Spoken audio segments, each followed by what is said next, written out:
মহাকাশের গভীরে এমন এক বিস্ময়কর দৃশ্যের সন্ধান পেয়েছেন বিজ্ঞানীরা, যা জ্যোতির্বিজ্ঞানের জগতে নতুন করে কৌতূহল তৈরি করেছে। একটি গ্যালাক্সির ভেতরেই একসঙ্গে তিনটি সক্রিয় অতি ভারী কৃষ্ণ গহ্বরের সন্ধান মিলেছে। জার্মানির ম্যাক্স প্ল্যাঙ্ক ইনস্টিটিউটের বিজ্ঞানীরা দূরবর্তী J01484214 নামের গ্যালাক্সিতে এই তিন কৃষ্ণ গহ্বরের সন্ধান পেয়েছেন। পৃথিবী থেকে গ্যালাক্সিটির দূরত্ব প্রায় 1250 কোটি আলোকবর্ষ।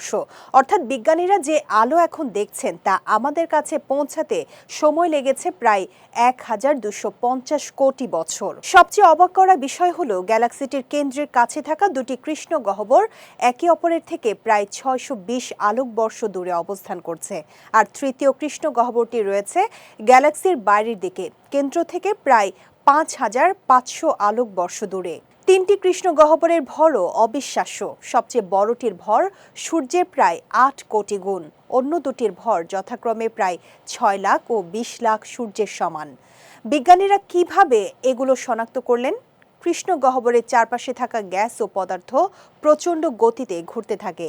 এই উত্তপ্ত পদার্থ থেকে বিশেষ ধরনের আলো বের হয়। সেই আলোর সূক্ষ্ম পরিবর্তন বিশ্লেষণ করেই বিজ্ঞানীরা তিনটি কৃষ্ণ গহ্বরের অবস্থান ও বৈশিষ্ট্য শনাক্ত করেছেন।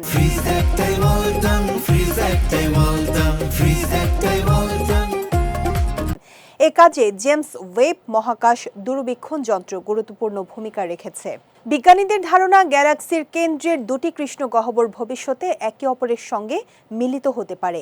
এমন মহাজাগতিক সংঘর্ষ থেকে সৃষ্টি হতে পারে মহাকর্ষীয় তরঙ্গ, যা মহাবিশ্বের রহস্য সম্পর্কে আরও গুরুত্বপূর্ণ তথ্য দিতে পারে। সবচেয়ে বড় বিষয় হলো, একটি দূরবর্তী গ্যালাক্সিতে একই সঙ্গে তিনটি সক্রিয় কৃষ্ণ গহ্বর শনাক্ত করার ঘটনা এবারই প্রথম বলে বিজ্ঞানীরা জানিয়েছেন। মহাবিশ্বের বিশাল অন্ধকারে এখনো কত অজানা রহস্য লুকিয়ে আছে, এই আবিষ্কার যেন তারই আরেকটি চমকপ্রদ প্রমাণ।